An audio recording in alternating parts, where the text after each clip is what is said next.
نحمده ونصلی علی رسولہ الکریم، اما بعد۔ محترم حاضرین، گزشتہ کل کی دو صورتیں جو ہم نے سنی تھی اس کا خلاصہ رہ گیا تھا۔ ایک تو سورۃ الانبیاء، اس کے بعد سورۃ الحج، اور آج ہم نے سورۃ المؤمنون اور اسی طرح سورۃ النور یہ مکمل سنی، اور سورۃ الفرقان کا تھوڑا سا حصہ سنا۔ تو سب سے پہلے سورۃ الانبیاء سے متعلق گفتگو کرتے ہیں۔ انبیاء یہ نبی کی جمع ہے۔ نبی کہتے ہیں اللہ کی طرف سے بھیجے ہوئے پیغمبر کو، میسنجر کو، جو اللہ کی طرف سے موصول شدہ خبریں جو حضرت جبرائیل علیہ السلام کے ذریعے سے اللہ نے ان تک پہنچائی ہے وہ لوگوں تک پہنچاتے ہیں۔ غیب کی خبروں کو بیان کرنے والا اس کو کہتے ہیں نبی، اور اس کی جمع ہے انبیاء۔ سورۃ الانبیاء کے نزول کا سبب یہ ہوا کہ اللہ کے نبی صلی اللہ علیہ وسلم مشرکین کو جب یہ کہتے تھے کہ میں اللہ کی طرف سے بھیجا ہوا ہوں، میں نبی ہوں، میں تم کو جنت اور جہنم سے متعلق خبردار کر رہا ہوں، آخرت ہے اور مرنے کے بعد دوبارہ زندہ ہونا ہے، یہ تمام چیزوں سے تم کو آگاہ کر رہا ہوں، تو مشرکین ایک بہت ہی فضول قسم کا سوال کرتے تھے کہ اللہ رب العزت کو اگر ہم کو ڈرانے کے لیے کسی کو بھیجنا ہی تھا تو پھر انسان کو کیوں بھیجے؟ کیونکہ انسان ہونے میں تو ہم آپ کی طرح ہے، تو آپ کو ہی کیوں خاص بھیجے؟ تو اللہ رب العزت نے مشرکین کا یہ جو فضول سا سوال تھا اس کے جواب میں اور نبی کریم صلی اللہ علیہ وسلم کو تسلی دینے کے لیے سورۃ الانبیاء نازل فرمائی، جس میں یہ بتایا گیا ہے کہ صرف محمد صلی اللہ علیہ وسلم کو تمہارے پاس نہیں بھیجا گیا، بلکہ ان سے پہلے جتنی قومیں گزری ہے اور ان کے پاس جتنے نبی آئے ہیں یہ سب انسان ہی تھے۔ دوستو، نبی جتنے بھی دنیا میں آئے ہیں یہ سب انسان تھے، کوئی جنات نبی بن کر نہیں آیا۔ حتیٰ کہ جناتوں کے لیے بھی اللہ رب العزت نے انسان جو نبی ہے انہی کی پیروی رکھی ہے۔ اس لیے آپ آگے سنیں گے انشاءاللہ کہ اللہ کے نبی صلی اللہ علیہ وسلم ایک مقام پر قرآن مجید کی تلاوت کر رہے تھے، نماز پڑھ رہے تھے، تو جناتوں کی ایک جماعت نے آپ صلی اللہ علیہ وسلم کو سنا اور ایمان لے آئی۔ بہرحال تو سورۃ الانبیاء میں اسی کو بتایا گیا ہے۔ اسی طرح سورۃ الحج کے اندر حج کا اعلان کیا گیا ہے۔ واقعہ یہ ہوا کہ اللہ رب العزت نے جب دنیا بنائی ہے تو جب زمین کی جو شروعات ہوئی ہے وہ بالکل جدھر پہ آج کعبۃ اللہ ہے وہیں سے شروعات ہوئی ہے۔ تو اللہ کا گھر جو ہے اللہ رب العزت نے سب سے پہلے حضرت آدم علیہ السلام نے اس کو بنایا تھا۔ پھر بہت سارے زمانوں کے اندر بہت سارے تغیرات پیدا ہوئے۔ حضرت ابراہیم علیہ السلام کے زمانے میں اللہ رب العزت نے حضرت ابراہیم علیہ السلام کو یہ حکم دیا کہ آپ کعبۃ اللہ کو، اللہ کے گھر کو از سر نو اس کی تعمیر کرو، پھر سے اس کو بناؤ۔ تو قرآن مجید میں حضرت اسماعیل اور حضرت ابراہیم علیہ السلام یہ دونوں نے کعبۃ اللہ کی از سر نو تعمیر کی، اس کا ذکر ہے، اور تعمیر کرنے کے بعد کہا ربنا تقبل منا، اے اللہ رب العزت یہ جو ہم نے تعمیر کی ہے یہ آپ ہی کی توفیق سے کی ہے، لہٰذا آپ اس کو قبول فرما لیجیے۔ تو معلوم ہوا ہم کوئی بھی دین کی خدمت کریں، مسجد بنائے، مدرسے بنائے، جو بھی دین کی خدمت کرتے ہیں، اس کے بعد اللہ رب العزت سے قبولیت کی دعا کریں، کیونکہ صرف ہمارے بنانے سے، ہمارے کرنے سے کچھ ہوتا نہیں ہے جب تک اللہ اس کو قبول نہ کر لیں۔ لہٰذا جب اللہ رب العزت کے حکم سے حضرت ابراہیم بیت اللہ کی تعمیر سے فارغ ہو گئے تو اللہ رب العزت نے حضرت ابراہیم علیہ السلام کو حکم دیا کہ اب آپ حج کا اعلان کر دیجیے۔ کیا کر دیجیے؟ حج کی فرضیت اس صورت میں بیان کی گئی اور حج کا اعلان کرنے کو کہا گیا۔ تو ابراہیم علیہ السلام نے ظاہری چیزوں کو دیکھتے ہوئے یہ کہا، کیونکہ اس زمانے کے اندر پوری جو ہے نا سنگلاخ زمین تھی، دور دور تک آبادی کا کوئی ٹھکانہ نہیں تھا، تو انہوں نے اللہ رب العزت سے عرض کیا کہ اللہ رب العزت میں اعلان تو کر دوں گا لیکن میری آواز کہاں تک جائیں گی، دنیا تو بہت بڑی ہے۔ تو اللہ رب العزت نے ایک روایت میں آتا ہے ان سے فرمایا کہ اعلان کرنا تمہارا کام ہے اور آواز پہنچانا ہمارا کام ہے۔ لہٰذا انہوں نے جب حج کا اعلان کیا ہے تو اللہ رب العزت نے پوری دنیا میں، حتیٰ کہ عالم ارواح میں بھی آواز پہنچائی ہے، جہاں پر ہماری روحیں تھی، ہم تو اس دنیا میں نہیں آئے تھے۔ اور روایت میں یہ بھی ملتا ہے کہ جتنے لوگوں نے اس آواز کو سن کر جتنی مرتبہ لبیک کہا اللہ رب العزت ان کو اتنی مرتبہ حج کی توفیق دیں گے۔ جن لوگوں نے بار بار لبیک کہا ان کو بار بار کی توفیق ملے گی، جنہوں نے ایک بار کہا ان کو ایک بار کی توفیق ملے گی، جنہوں نے نہیں کہا ان کو ایک بار کی بھی توفیق نہیں ملے گی۔ بہرحال اس سے ہم کو یہ سبق ملا کہ ہم اپنے بس کی کریں اور نتیجہ اللہ پر چھوڑیں، ہم اپنے بس کی کریں اور نتیجہ اللہ پر چھوڑیں۔ اللہ کو دین کی خدمت ہم سے لینا ہے تو لے گا، لیکن ہم اپنی کوشش میں کمی نہ رکھیں، ہم اپنے حساب سے کوشش کرتے رہیں۔ اسی طرح پھر سورۃ المؤمنون ہم نے آج سنی ہے۔ یہ سورۃ المؤمنون کی خاص بات یہ ہے کہ اللہ رب العزت نے اس میں مومنین کے لیے 10 صفات کا تذکرہ کیا ہے۔ حضرت عمر رضی اللہ عنہ نے روایت کیا ہے کہ اگر کوئی شخص یہ سورۃ المؤمنون کی اندر جو شروع میں 10 صفات بیان کی گئی ہے اس کو اپنے اندر لے لے گا، اس کے مطابق زندگی گزارے گا تو بغیر حساب کی جنت میں جائے گا۔ اما عائشہ رضی اللہ عنہا سے کسی نے پوچھا کہ اللہ کے نبی صلی اللہ علیہ وسلم کے اخلاق کیسے تھے، آپ صلی اللہ علیہ وسلم کیسی زندگی گزارتے تھے؟ تو اما عائشہ رضی اللہ عنہا نے کہا کہ سورۃ المؤمنون کی جو 10 صفات ہیں نا، اللہ کے نبی صلی اللہ علیہ وسلم کے اندر ہو بہو وہ صفات تھی۔ تو سب سے پہلے سورۃ المؤمنون کے اندر جو 10 صفات بیان کی گئی ہے، پچھلے بار بھی پوری مکمل تفصیل سے اس کو بیان کیا گیا ہے، آج اوپر سے ہم سن لیتے ہیں کہ اللہ رب العزت نے فرمایا قد افلح المؤمنون، کہ یقیناً ایمان والے کامیاب ہو گئے۔ اب ان کی صفات بیان کی جا رہی ہے۔ کون ایمان والے؟ ایمان والوں کی کیا صفت ہے؟ سب سے پہلے دوستو یہاں پر یہ سمجھایا گیا ہے کہ کسی بھی صفت کی قبولیت کے لیے ایمان کا ہونا شرط ہے۔ اس کی مثال بہت اچھی تھی کسی نے، جیسے اگر کسی کے پاس ایک نمبر ہے، کسی پیپر پہ ایک نمبر لکھ دیا جائے، 1 لکھ دیا جائے، اور اس کے آگے 0 لگا دیا جائے تو کتنا ہو جائے گا؟ 10 ہو جائے گا. اس کے آگے اور ایک 0 لگا دیا جائے تو 100 ہو جائے گا. اس کے آگے اور ایک 0 لگا دیا جائے تو 1000 ہو جائے گا. اب 0 بڑھاتے جاؤ، جب تک ایک موجود ہے اس کی قیمت بڑھتی رہے گی. اب ہزاروں 0 لگا دو اور ایک ہٹا دو، ہزاروں 0 لگا دو اور ایک جو لکھا ہوا ہے اس کو ہٹا دو، اب اس کی قیمت کیا ہوگی؟ کچھ بھی نہیں ہوگی. تو اسی طرح ایمان ہے، ایمان کے ساتھ جو بھی عمل کیا جائے وہ اللہ کی بارگاہ میں قبول ہوگا. اور ایمان کے بغیر کوئی عمل کیا جائے وہ کتنا بھی اچھا ہو تو ہو سکتا ہے اللہ رب العزت دنیا میں اس کا بدلہ دے لیکن آخرت میں کچھ بھی نہیں ملے گا. تو سب سے پہلی جو شرط ہے وہ ایمان ہے. اور پھر ایمان کے ساتھ آگے صفات بتائی گئی کہ نماز میں خشوع کرنا، لغو باتوں سے بچنا، شرمگاہ کی حفاظت کرنا، زکوٰۃ کو ادا کرنا، بہت ساری صفات ہے. کسی وقت موقع پہ انشاءاللہ تفصیل سے اس کو بیان کیا جائے گا کیونکہ ابھی اور بہت ساری چیزیں بیان کرنی ہیں. بہرحال تو یہ تمام چیزیں ہیں. پھر آگے اللہ کا وعدہ ہے کہ ہم جنت کا وارث بنائیں گے اس کو جس کے اندر یہ صفات ہوگی. جنت کا وارث بنائیں گے کیا مطلب ہے؟ جنت ہمارے بابا کی بن جائے گی، جنت ہمارے نانی کا گھر بن جائے گا انشاءاللہ اگر یہ صفات ہمارے اندر ہوگی تو.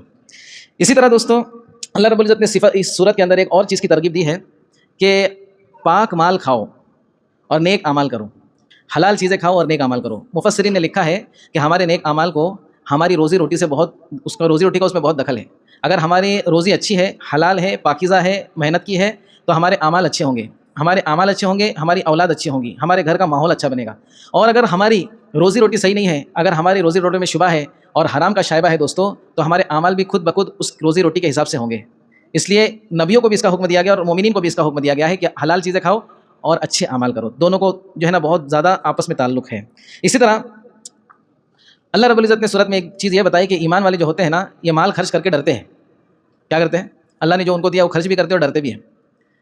تو معلوم ہوا دوستو ہم اگر اللہ نے ہم کو کچھ توفیق دی ہے، ہم اپنا مال خرچ کرتے ہیں، زکوٰۃ دیتے ہیں، صدقات دیتے ہیں، جو بھی کچھ اللہ کے راستے میں خرچ کرتے ہیں تو یہ ڈر ڈر کے خرچ کرنا ہے.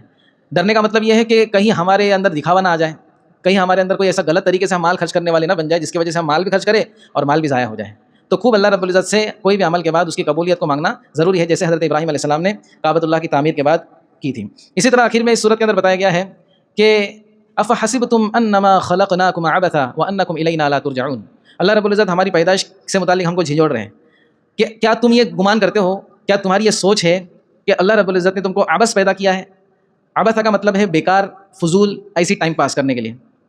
اللہ رب العزت پوچھ رہے ہیں ہم سے کہ اللہ رب العزت ایسے تم کو پیدا کیا اور تم اللہ کی طرف لوٹائے نہیں جاؤ گے؟ یہ اللہ رب العزت اس لیے سوال کر رہے ہیں کہ ہماری زندگی میں دوستوں جو اعمال ہے، ہماری جو حرکتیں ہیں، ہمارا جو صبح شام کا کام ہے، اس سے تو یہ سمجھ میں آتا ہے کہ ہم سوچ رہے کہ بس ہم ایسے پیدا ہو گئے، ہمارے سے کوئی سوال جواب نہیں ہونے والا ہے، ہم کو مرنا ہی نہیں ہے، اور جو دوسرے مر رہے وہ مریں گے، ہم نہیں مریں گے. ہمارے اعمال سے تو یہ لگ رہا ہے. تو اللہ رب العزت جھنجھوڑ رہے ہیں کہ ایسا مت سمجھو کہ تم ہمارے پاس لوٹائے نہیں جاؤ گے، تم ہمارے پاس لوٹائے جاؤ گے. زندگی کے ایک ایک پل کا، ایک ایک سیکنڈ کا حساب دینا ہوگا. اس چیز کو اللہ رب العزت نے بیان کیا ہے. پھر آگے جو ہے جو سورت شروع ہوتی ہے سورۃ النور. یہ سورۃ النور جو ہے اس کی وجہ تسمیہ یہ ہے کہ یہ نور جو ہے نا اللہ کی صفت ہے. اللہ نور السماوات والارض، زمین و آسمان کا نور ہے اللہ. اللہ کو کوئی سمجھ نہیں سکتا، اللہ کو کوئی سمجھ نہیں سکتا، لیکن اللہ کی جو ہے نا اللہ رب العزت نے کچھ ہم کو مثالیں زمین و آسمان میں ہمارے لیے رکھی ہے کہ اللہ کی قدرت کو دیکھ کر ہم اللہ کی قدرت کو دیکھ کر اللہ کا تعارف ہم سے ہو سکتا ہے، اس کی پہچان ہو سکتی ہے کہ اللہ کیسا بنانے والا ہے. اللہ کی ذات میں غور و فکر نہیں کرنا ہے بلکہ اللہ کی مخلوقات میں غور و فکر کرنا ہے کہ زمین و آسمان کو اللہ نے کیسا بنایا. کسی کے بس کی بات ہے کیا؟ اتنا بڑا آسمان ہے، کوئی ستون نظر نہیں آتا. یہ موبائل دیکھو کھڑا کیا یہاں پہ، یہ موبائل یہ ہے، اس کو ستون کی ضرورت ہے، اس کے بغیر کھڑا ہو جائے گا کیا؟ تو اتنا سا موبائل کھڑا نہیں ہو رہا، اتنا بڑا آسمان کیسے کھڑا ہو گیا؟ اللہ نے زمین کو بچھونا بنایا ہے. عجیب قدرت ہے دوستو اللہ کی، اس میں غور و فکر کی جائے، اس کی اللہ رب العزت دعوت دے رہے ہیں. تو سورۃ النور کا جو ہے جو مقصد ہے بیان کرنے کا، اس کو نازل کرنے کا، اس میں سب سے پہلی چیز یہ چاہی جا رہی ہے کہ ایمان والوں کے اندر عورتوں میں بھی اور مردوں میں بھی پاک دامنی آ جائے. ایمان والوں میں سے ننگا پن ختم ہو جائے، ایمان والوں میں سے بے حیائی کی باتیں ختم ہو جائیں، ایمان والوں میں سے زنا کے قریب بھی جانے والا کوئی نہ رہے. اس چیز کو یہاں پر بیان کیا گیا. اس لیے سب سے پہلے اللہ رب العزت نے یہاں پر زنا کی سزا بتائی ہے کہ زنا اگر کوئی ایسا شخص کرتا ہے جو غیر شادی شدہ ہے، کنوارا ہے، اس نے زنا کیا تو اس کی سزا بتائی، اس کو 100 کوڑے مارے جائیں گے. اور اگر کوئی شادی شدہ زنا کرتا ہے تو اس کی تو اور خطرناک سزا ہے، اس کو سنسار کیا جائے گا، اس کو پتھروں سے مار کے ہلاک کیا جائے گا. کیونکہ زنا دوستو جس طرح سے ہم یہ نہیں چاہتے کہ ہمارے کسی محرم کے ساتھ زنا ہو، ویسا کوئی بھی نہیں چاہتا. جو کسی سے زنا کرتا ہے ضرور وہ کسی نہ کسی کی بیٹی، کسی نہ کسی کی بہن، کسی نہ کسی کی ماں ہوتی ہے. لہٰذا اللہ رب العزت نے کھلے الفاظ میں زنا سے ہم کو روکا ہے. اور بعض آیتوں کے اندر اللہ رب نے فرمایا کہ زنا کے قریب بھی مت جاؤ. زنا کرنے کی بات تو دور ہے، اس کے قریب بھی نہیں جانا ہے. پھر اس صورت کے اندر ایک بہت اہم واقعے کی طرف اشارہ کیا گیا ہے. اللہ کے نبی صلی اللہ علیہ وسلم ایک سفر میں تھے اور سفر سے واپس ہوتے وقت اماں عائشہ رضی اللہ عنہا بھی اللہ کے نبی صلی اللہ علیہ وسلم کے ساتھ میں تھی. تو اللہ کے نبی صلی اللہ علیہ وسلم سفر میں جو ہے کہیں پر قیام فرمایا انہوں نے. سب لوگ اپنی اپنی ضرورت سے فارغ ہونے لگے. اماں عائشہ رضی اللہ عنہا بھی فارغ ہونے کے لیے چلی گئی اور جب واپس آئی تو دیکھا کہ ان کا ہار جو ہے وہ نہیں تھا. تو سوچی کہ وہ گر گیا ہوگا تو واپس اس کو تلاش کرنے کے لیے گئی. اتنے میں جو ہے جو قافلہ تھا وہاں سے روانہ ہونے لگا اور چونکہ اماں عائشہ رضی اللہ عنہا پالکی میں تھی، ڈولی میں تھی، تو نظر نہیں آیا جن لوگوں نے وہ اٹھا رکھا تھا اس کو. تو وہ لوگ سمجھے کہ حضرت اما عائشہ رضی اللہ عنہا اندر ہی ہے، وہ لوگ چل پڑے، پورا قافلہ چل دیا۔ اللہ کے نبی صلی اللہ علیہ وسلم کی عادت شریفہ تھی کہ جب بھی کوئی قافلہ گزرتا تھا تو اللہ کے نبی صلی اللہ علیہ وسلم کچھ لوگوں کو پیچھے مقرر کرتے تھے کہ 2-3 کلومیٹر دور رہو، اور قافلہ جیسے جیسے آگے چلتے رہے گا تم ان کے پیچھے پیچھے آنا، تاکہ پیچھے کوئی چیز چھوٹ جائے تو تم اس کو آگے لے کر کے آ سکتے ہو۔ یہ ترتیب تھی اللہ کے نبی صلی اللہ علیہ وسلم۔ تو اما عائشہ رضی اللہ عنہا جب آ کر دیکھی تو کچھ بھی نہیں تھا وہاں پہ، سب جلے جا چکے تھے۔ تو اب انہوں نے کیا کیا، پورے جو ہے لباس میں تھی اما عائشہ رضی اللہ عنہا، پورا لباس اوڑھ کر کے راستے کے بیچ میں بیٹھ گئی تاکہ کوئی پیچھے سے آئے گا تو اس کے ساتھ قافلے سے جڑ جائیں گے۔ تو ایک صحابی جو مقرر تھے اس کام پر، وہ آئے اور دیکھا کوئی خاتون ہے، انہوں نے پہچانا نہیں کون ہے، انہوں نے اپنی سواری لا کر کے ان کے سامنے کھڑی کر دی اور وہ آگے چلنے لگے۔ اما عائشہ رضی اللہ عنہا ان کی سواری پر سوار ہو گئی اور پورے سفر میں وہ شخص کو پتہ ہی نہیں کہ کون ہے یہ، ان کو لگ رہا ہے کوئی خاتون ہے۔ یہ صحابہ کرام کی اللہ کے نبی نے تربیت کی تھی کہ اس طرح سے آگے چلنا ہے، کوئی عورت اگر تمہارے ساتھ ہے، اجنبی ہے، تو اس کے تم کو آگے چلنا ہے۔ حضرت موسیٰ علیہ السلام کا بھی واقعہ آئے گا، جب شعیب علیہ السلام کی خدمت میں گئے ہیں وہ، تو ان کی بچیوں نے جب لانا چاہا حضرت شعیب علیہ السلام کی خدمت میں موسیٰ علیہ السلام کو، تو ان کی بچیاں جو چل رہی تھی، حضرت موسیٰ علیہ السلام ان سے آگے بڑھ گئے، بولے مجھ کو بتاؤ کدھر جانا ہے، میں تمہارے پیچھے نہیں چلوں گا۔ پیچھے کیوں نہیں چلوں گا؟ پیچھے چلوں گا تو شیطان دل میں کیا کرے گا، وسوسہ ڈالے گا۔ یہ آداب میں سے دوستو۔ بہرحال وہ صحابی جو ہے مدینہ اما عائشہ رضی اللہ عنہا کو لے کر آگے، ان کو پتہ ہی نہیں کہ کون ہے یہ۔ اب منافقوں نے یہ آپس میں بات چیت چلائی کہ نعوذ باللہ من ذالک، اما عائشہ رضی اللہ عنہا پہ تہمت لگائی انہوں نے۔ اب یہ معاملہ اتنا طول پکڑا کہ بھولے بھالے مسلمان بھی اس میں چیمی گویا کرنے لگے۔ یہ عادت دوستو ہمارے اندر بھی ہے کہ ہم جو کوئی چیز کی خبر نہیں ہوتی، تحقیق نہیں ہوتی، اور ہم اس میں زبان کھول دیتے ہیں۔ تو بہرحال آیت نمبر 11 سے لے کے 20 تک اللہ رب العزت نے اما عائشہ رضی اللہ عنہا کی یہاں پر پاک دامنی کو بیان کیا ہے۔ اما عائشہ رضی اللہ عنہا پہلے تو بہت ناراض ہوئی، لیکن پھر کہا کہ اب یہ جو فیصلہ کرے گا اللہ کرے گا، لہٰذا اللہ رب العزت نے قرآن مجید کے اندر آیت نازل فرمائی ان کی پاک دامنی کی۔ تو حضرت ابوبکر صدیق رضی اللہ عنہ کے رشتہ داروں میں سے بہت سارے ایسے تھے جن کو حضرت ابوبکر صدیق رضی اللہ عنہ ان کے مہینے کا خرچ پورا کرتے تھے۔ تو حضرت ابوبکر صدیق رضی اللہ عنہ کے بیٹی تھی اما عائشہ رضی اللہ عنہا، تو ایک رشتہ دار جو حضرت ابوبکر ہی کے نہ خرچے پر پل رہا تھا، تو اس نے بھی جو ہے منافقوں کے ساتھ جو ہے نا بات چیت شروع کر دی، الزامات لگائے۔ حضرت ابوبکر کو جب پتہ چلا تو بہت دل دکھا، انہوں نے کہا کہ قسم سے آج کے بعد جو ہے اس کے ساتھ میں کوئی بھلائی نہیں کروں گا۔ دیکھو دوستو، دین اسلام کے حق ہونے کی اور عجیب دوستو اللہ رب العزت کا قانون ہے۔ اللہ رب العزت نے یہ کہا، کیا تم یہ نہیں چاہتے کہ تم کو اللہ معاف کرے؟ اگر تم یہ چاہتے ہو کہ اللہ تم کو معاف کرے تو تم بھی دوسروں کو معاف کرو۔ تو وہ جو تھے انہوں نے الزام لگایا تھا، انہوں نے اللہ سے سچی توبہ کی، معافی مانگی۔ جب یہ بات واضح ہو گئی، تو جب یہ بات حضرت ابوبکر کو پتہ چلی کہ اللہ رب العزت یہ چاہ رہے ہیں کہ میں اس کو معاف کر دوں، تو حضرت ابوبکر صدیق رضی اللہ عنہ نے قسم توڑی، اس کا کفارہ دیا، اور جتنا ان کو دیتے تھے اس سے ڈبل دینے لگے۔ حقیقت میں بتاؤ دوستو، اگر ہمارے بیٹی کے ساتھ ایسا معاملہ ہو اور کوئی ہمارا رشتہ دار یا ہم جس پہ احسان کرتے ہیں وہ ایسا کرنے لگے، تو زندگی بھر دوست اس کے منہ پہ ہم دیکھیں گے نہیں۔ ہمارے استاد کہتے تھے دیکھیں گے کیا نہیں، زندگی میں اس کے منہ پہ تھوکیں گے بھی نہیں ہم۔ لیکن حضرت ابوبکر کا اخلاص دیکھیے کہ جتنا دیتے تھے اس سے ڈبل دینے لگے۔ کس کو؟ جو بیٹی کی بدنامی کر رہا ہے۔ بہرحال یہ ہے اخلاص، اور یہ ہے اللہ کی باتوں پر عمل کرنا جو صحابہ کرام کا خاصہ تھا۔ بہرحال تو یہ چیز جو ہے سورہ نور میں مکمل طور پر، ہاں سورہ نور کے اندر ایک بہت خاص بات ہے، وہ بھی بتاتا چلوں پھر بات ختم کرتے ہیں۔ سورہ نور کے اندر دوستو پردے کی آیتیں ہیں، معاشرے میں رہن سہن کیسا ہونا چاہیے، عورتوں کو کیسا پردہ کرنا چاہیے۔ ہم دوستوں کیا کرتے ہیں آج دین اسلام سے دور ہونے کی وجہ سے اور قرآن کے احکامات کے دور ہونے کی وجہ سے ہم جو ہے اپنی نامحرم عورتوں سے اور لڑکیوں سے بات چیت کرتے ہیں۔ دوستو کزن جو ہوتے ہیں نا، چچا زاد بہن، خالہ زاد بہن، ان سے بھی پردہ ہے۔ آج دوستو ہمارے معاشرے کے اندر بے حیا اتنی عام ہو گئی ہے کہ ہم اس کو نارمل چیز سمجھتے ہیں۔ جس طرح سے یہودیوں نے اس کو نارملائز کیا ہے، ہم نے بھی اس کو نارمل کر دیا ہے۔ پھر یہاں پہ ایک ترغیب یہ بھی دی گئی کہ کس کے گھر میں اجازت کے بغیر تم کو نہیں جانا ہے۔ پھر کچھ اوقات بتائے گئے ہیں، ان اوقات میں بھی کسی کے گھر میں نہیں جانا ہے۔